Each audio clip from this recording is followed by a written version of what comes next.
Որ լինի կայուն տնտեսական աճ, պետք է լինի ժողովրդավարություն։ Վերջին տարիներին Նոբելյան մրցանակաբաշխության շրջանակում կարմիր թելի պես հենց այս շեշտադրումն է առաջ տարվում։ Ինչպիսին է տնտեսական աճի եւ ժողովրդավարության կապը Հայաստանում։ Այս հարցերի շուրջ զրուցելու եմ քաղաքագետ Հրաչյա Թաշչյանի հետ։ Շնորհակալություն հյուրընկալվելու համար։ Շնորհակալություն հրավերի համար։ Մինչ Նոբելյան մրցանակակիրների տնտեսական աճի առաջարկներին անդրադառնալը կարճ էքսկուրս անենք մեր ոչ շատ վաղ պատմական անցյալ 1990-ականների վերջերին եւ մինչեւ 2000-ականների առաջին 8 տարիներին համարվում է համաշխարհային տնտեսական աճի համար թռիչքային տարիներ։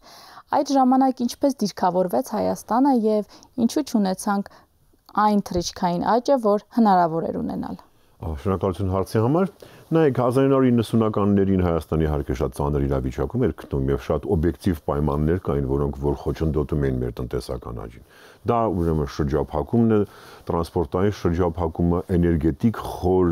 ճգնաժամը, առաջին տարիներին մենք 4 տարի գտնվում ենք պատերազմի մեջ եւ բնականաբար այս ամենը ուրեմն բնավ լավ բարենպաստ նախադրյալներ չէին կարող ստեղծել տնտեսական աճի համար եւ եթե հիշենք ուրեմն 1995 թվականին վերաբացվեց ատոմականը, նոր վերաբացվեց եւ դրանից հետո կարելի ասել, որ այսպես կայունացման ժամանակաշրջան սկսվեց, բայց նայեք մեր տնտեսական անկումը շատ մեծ էր, շատ հսկայական մենք անկում ունեցանք։ Գիտեք, տարբեր տվյալներով ես 50-ից մինչև 75% անկման մասին տեղեկություններ եմ տեսել Հայաստանի տնտեսության անկման մասին։ Դա խորագույն անկում է, այդպեսի բաներ շատ քիչ են լինում աշխարհում պատմության մեջ, շատ քիչ կան ժամանակակից։ Ուստի շատ դժվար ուրեմն իրավիճակում էր Հայաստանը այդ տարիներին։ Բայց պետք է ասել, որ 2000-ին, երբ որ մոտավորապես 2000-ի շուրջը, երբ որ համեմատաբար կայուն էր իրավիճակը, պետք է ասել, որ աշխարհում շատ լավ կոնյունկտուրա ձևավորվեց եւ շատ պետություններ, գիտեք, այսպես շատ բարձր տեմպերով աճ ունեցան մինչեւ 2008 թվականը, երբ որ տեղի ունեցավ ֆինանսական ճգնաժամը համաշխարհային եւ այսպես նեք անունները հեսա ասեմ, թվարկեմ ձեզ Չինաստանը հսկայական թռիչք ունեցավ այդ տարիներին, իհարկե նա սկսել էր 40 տարի առաջ, Հնդկաստանը շատ ուրեմն կարելի ասել կերպարանափոխվավ այդ տարիների, կերպարանափոխվեց աջան եւ Թուրքիան իհարկե, Թուրքիան հսկայական քայլեր կատարեց Եվ 2008 թվականի դրությամբ նրանք արդեն շատ ճգնաժամի շեմին, նրանք արդեն լավ ուրեմն տնտեսապես բավականին մեծ աճ ունեցան եւ այսպես իրենց դիմագիծը փոխվավ այդ պետությունների։ Շատ ես շարքը կարող եմ շարունակել իհարկե, շատ մի շարք պետություններ այդպեսի ուրեմն թռիչքաձև լավ աճ ունեցան այդ տարիներին, մոտավորապես 7-8% տնտեսական աճով տարեկան։ Քայլեր անում էր Հայաստանը այդ տարիներին, չէր ստացվում թե։ Գիտեք, իհարկե բնականաբար անում էր հիմա ցանկացած պետություն, ցանկացած իշխանություն, ցանկացած կառավարություն այդ ուղղությամբ քայլեր ձեռնարկում են, բայց նայեք անդրադառնանք այստեղ մեր Այս տարվա Նոբելյան մրցանակակիրներից մեկին, որի անունը Ֆիլիպ Ագինյոն է, մյուսը երկուսով միասին է ստացել այդ մրցանակը, մյուսինը Փիթեր Հովիտ, եւ նրանք խոսել են ինչի մասին, այն երևույթի, այն մեխանիզմի մասին, որը կոչվում է ստեղծագործ կործանում։ Նայեք ինչի մասին է, եթե ուզում եք ես հակիրճ բացատրեմ, որը որ գոյություն չուներ, չեղավ, չկիրառվեց Հայաստանում։ Նայեք, սա այն մեխանիզմն է, որը որ թույլ է տալիս նոր խաղացողներին, լինեն դա տնտեսական իդեպ, լինեն դա քաղաքական, մուտք գործել դաշտ քաղաքական հարաբերությունների, մեր պարագայում տնտեսական հարաբերությունների եւ դուրս մղեն հներին։ Ինչպես են նրանք կարողանում մուտք գործել դաշտ։ Նոր արարություններով, նոր մտքերով, նոր գաղափարներով, նոր ապրանքներով Եվ այլն, ինչ որ կոչվում է նորարարություն, նորամուծություն։ Այդ նորարարությունները դու պետք է այնպեսի համակարգ ունենաս, որ այդ նորարարությունները հնարավորություն տալ դուրս մղել հներին։ Հները, որոնք որ ինչ որ պահ սկսում են խոչընդոտել տնտեսական աճին, որովհետև այլևս չեն կարողանում գեներացնել նորարարություններ։ Բանն այն է, որ նորարարություն բառը այստեղ շատ բանալի բառ է, սկզբունքային նշանակություն ունի տնտեսական աճի համար եւ տնտեսական աճի, այսպես ասած, բանաձևում նրա կենտրոնական դերակատարում ունի։ Եթե երկիրը կարողանում է ապահովել նորարարությունների մշտական հոսք, այդ դեպքում նա ունենում է կայուն տնտեսական աճ։ Այդ տարիներին մենք չունեցանք այդ տեսակի մեխանիզմ, որովհետև մենաշնորհ կար։ Իհարկե, խոսքը գնում է ուրեմն փակ համակարգի մասին, որը չէր թույլ տալիս, որ նորերը մտնեն։ Նայեք, խոսքը եւ քաղաքական դաշտի մասին է, եւ տնտեսական դաշտի մասին է։ Ակնհայտորեն այդ մեխանիզմը ուրեմն մեզ մոտ արգելակված էր, դա հնարավորություն մենք չտվեցինք, այսինքն պետությունում այդ մեր երկրում այդ հնարավորությունը չեղավ, որպեսզի ուրեմն ստեղծագործ կործանման այդ մեխանիզմը գործի, աշխատի եւ տա իր պատուղները։ Այսօր կա։ Կարծում եմ, որ այսօր անհամեմատ ավելի լայն կերպով է այն ներկա մեր կյանքում։ Կարծում եմ կա եւ դրա վկայությունը կարելի է տեսնել եւ քաղաքական դաշտում էլ։ Նոր դեմքեր, նոր, այսինքն չեմ տեսնում ես այն մեխանիզմները, որոնք որ փակում են այդ դաշտը, որոնք որ արգելակում են, որոնք որ թույլ չեն տալիս մուտքը ուրիշների համար։ Քանի որ եկանք մեր օրեր, խոսենք նաև վերջերս Նոբելյան մրցանակաբաշխության ժամանակ հաղթողներից հեղինակություն վայելող հեղինակներն ինչ են առաջարկում կայուն տնտեսական աճ ունենալու համար ինչ նախադրյալներ են պետք։ Դա նայեք, մեկը 3 հոգի ստացան այս տարի տնտեսագիտության բնագավառում Նոբելյան մրցանակ եւ 3-ն էլ տնտեսական աճի վերաբերյալ իրենց աշխատությունների համար։ Մեկի անունը Ջոել Մոքիր, նա իսրայելցի տնտեսագետ է, որը աշխատում է Ամերիկայի Միացյալ Նահանգներում, իդեպ 3-ն էլ Ամերիկայի Միացյալ Նահանգների համալսարաններում են աշխատում, երկուսը որ միասին են համատեղ են աշխատել, մեկի անունը ուրեմն Ֆիլիպ Ագիոն է, իդեպ սա իր վերջի աշխատություններից մեկն է, իդեպ նաև կոչվում են creative destruction, սա այսինքն այդ ստեղծագործ կործանման մեխանիզմի առավելությունների մասին են ագնում եւ երկրորդի անունը Փիթեր Հովիտ։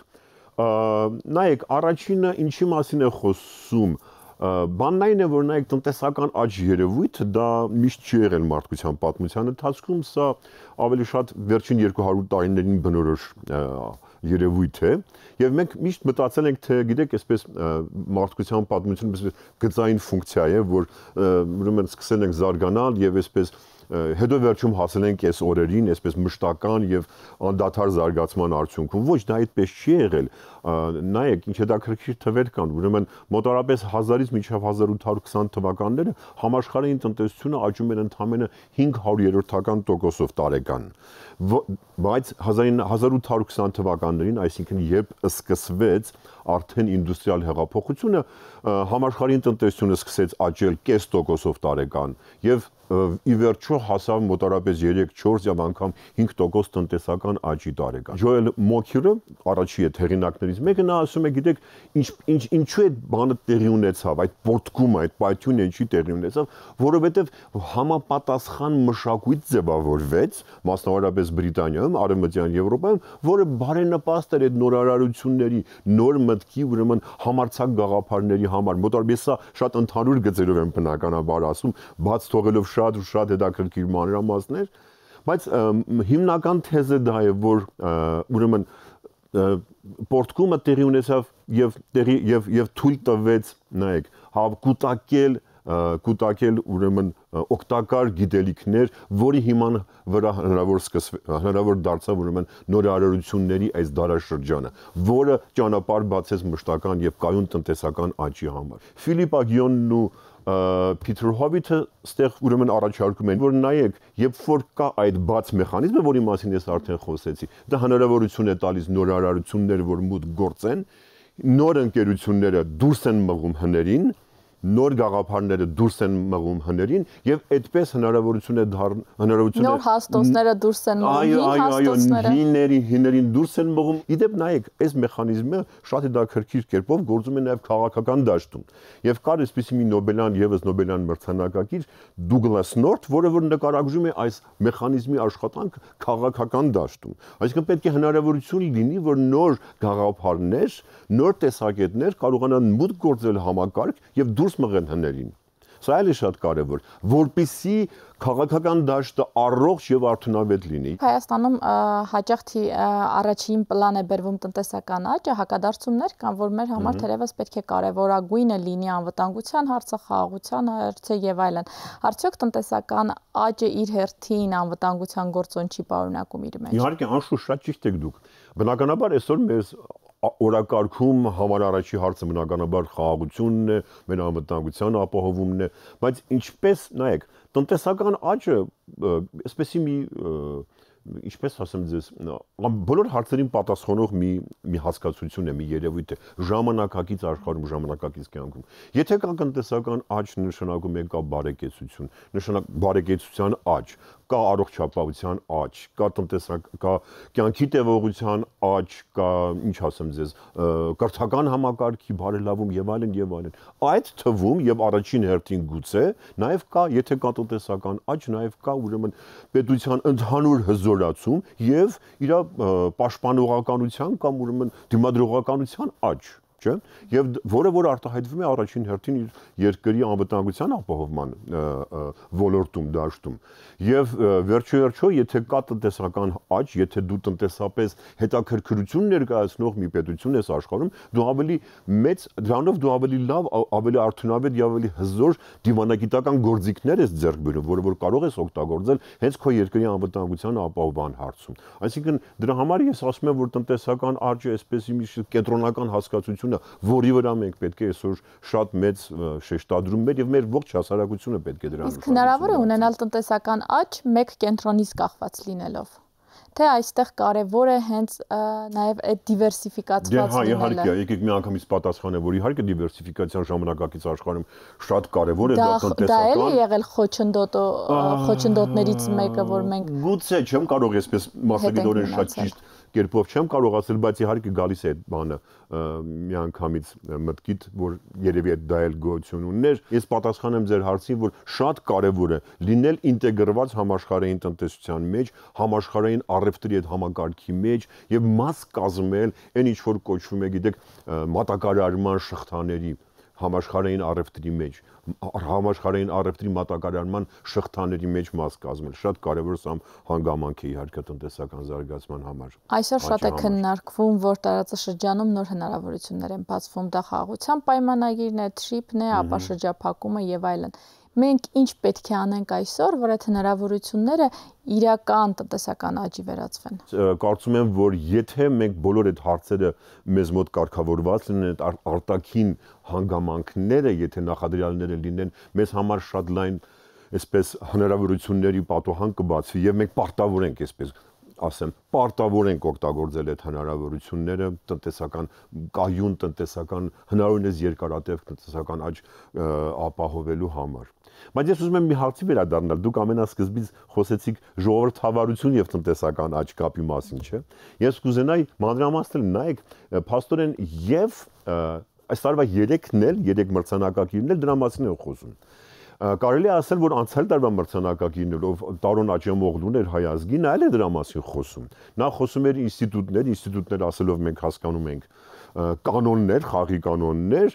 երբ որ ժողովրդավարական են խաղի կանոնները, նա պնդում է այդ ժամանակ դու ավելի լավ նախադրյալներ ես ունենում տնտեսական աճի համար։ Իսկ մեզ նայեք երկրորդը, նույն այս Ֆիլիպ Ագիոնն ու Փիթեր Հովիթը, որոնք որ խոսում էին ստեղծագործ կործանման մասին, ինչպես հասկացաք, սա էլ է կախված ժողովրդավարությունից, սա էլ է պայմանավորված ժողովրդավարությունով։ Միայն ժողովրդավարական համակարգում կարող է լինել բաց դաշտ բանի համար, օտար դրսի նոր ուժերի, նորարար ուժերի մուտքի համար։ Դա ավտորիտար համակարգերում է, որ փակ է լինում այդ դաշտը եւ արգելակվում է ուրեմն նորարարությունների եւ նոր խաղացողների մուտքը։ Եվ նույն անգամ Ջոել Մոքերը, որը որ խոսում էր Մեծ Բրիտանիայում այդ ես ասեցի այդ պորտկման մասին, նա նայեք, ասում է, որ այդ պորտկումը, այդ գաղափարները, այդ նորարարությունների նկատմամբ ընկալունակությունը հնարավոր էր միայն այն հասարակություններում, որոնք որ շատ ավելի հանդուրժող են, որոնք շատ ավելի պլուրալիստ են, բազմակարծություն գոյություն ունի, այն հասարակություններում, որտեղ բազմակարծություն գոյություն ունի։ Այսինքն սրանք այն տարրերն են, որոնք որ կազմում են ժողովրդավարության էությունը հենց։ Ստացվում է մեր նախորդ 3 տասնամյակների ընթացքում մեր տնտեսական աճի վրա ազդող գործոններ են եղել փակ սահմանները, ավելի թույլ ժողովրդավարությունը, երևի թե այո, ավելի վատ։ Ընդհանուր առմամբ իհարկե այդպես կարելի ասել։ Ընդհանուր առմամբ մի փոքրիկ ճշտում մտցնեմ, իհարկե այստեղ կարող են մեր հեռուստադիտողներն ասել, բա գիտեք, շատ օրինակներ կան, որ նայեք ավտորիտար համակարգերը բավականին լավ հաջողություններ են ապահովում տնտեսական աճի մեջ։ Նայեք, Եթե դու սկսում ես շարժվել շատ ցածր մեկնարկային կետից, այդ դեպքում իհարկե ժողովրդավարությունը քեզ չի օգնի։ Գուցե անգամ կարող է խոչընդոտել, խանգարել, որովհետև գիտեք, ցածր բարեկեցությունը, աղքատությունը եւ անգրագիտությունը իսկ ինչ է նշանակում ցածր մեկնարկային դաշտ կետ։ Դա նշանակում է ցածր ուրեմն կրթված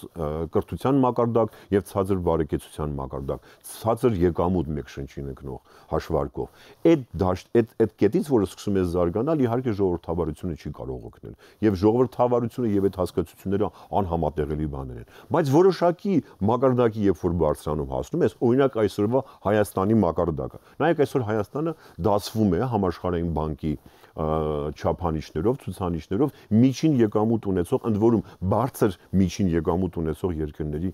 շարքին է դասվում։ Այս մակարդակից հետո արդեն կարևորվում են հետել ժողովրդավարական ինստիտուտների գոյությունը, հետագա աճ ապահովելու համար։ Բազմաթիվ են օրինակները ու շատ հետաքրքիր։ Դա կարելի է ասել Հարավային Կորեայի օրինակի վրա, որը որ մենք ունենք 70-80-90-ական թվականներին, դա կարելի է ցույց տալ Ճապոնիայի օրինակի վրա եւ անգամ այսօր շատ են խոսակցությունները եւ գրականության մեջ, այսինքն մասնագիտական գրականության մեջ, որ Չինաստանը, որը որ գիտեք, այսպես արդեն է սկսել է ուրեմն դանդաղել իր տնտեսական աճում եւ դա շատ հավանական է, որ հենց ժողովրդավարական ինստիտուտների բացակայության պատճառով է տեղի ունենում։ Այսօր Հայաստանը գնում է դեպի սահմանների բացում, դեպի ավելի կայուն ժողովրդավարության հաստատում, այս դեպքում որտեղ ենք մենք թերանում, ինչը կարող է խոչընդոտել այսօր, որպեսզի այդ նորարարությունները առաջ մղել, տեսնում եք ինչ-որ կետեր, որտեղ Եթե բան անենք, եթե կանգնենք այս ճանապարհին եւ եթե հանգարց շրջվենք հետ, միայն սա կարող եմ ասել, եթե շարունակենք այսպեսի ուրեմն առաջ գնացող քայլեր, դեպքում իհարկե մենք կունենանք լավ արդյունքներ իհարկե։ Բայց այն դեպքում նորից կրկին ասեմ, որ եթե իհարկե կառավարությունը, եթե իշխանությունները իրականացնեն ավելի կիրառական դաշտի վրա, այսպես գտնվող գործիքներ, մեխանիզմներ, քայլեր, ակտիվ քաղաքականություն, ակտիվ նախաձեռնություն, ակտիվ ծրագրերի իրականացում, եթե դրանք տեղի ունենան, պլյուս դրան գումարած ուրեմն ժողովրդավարական ինստիտուտների ամրապնդում, հաստատում եւ դրան գումարած արտաքին բարենպաստ միջավայր, սա կարող է իհարկե այս 3 բաղադրիչները կարող են իհարկե ապահովել տնտեսական լավ աճ։ Շնորհակալություն։ Ձեզ եմ շնորհակալ։ Զրուցում էի քաղաքագետ Հրաչյա Թաշչյանի հետ։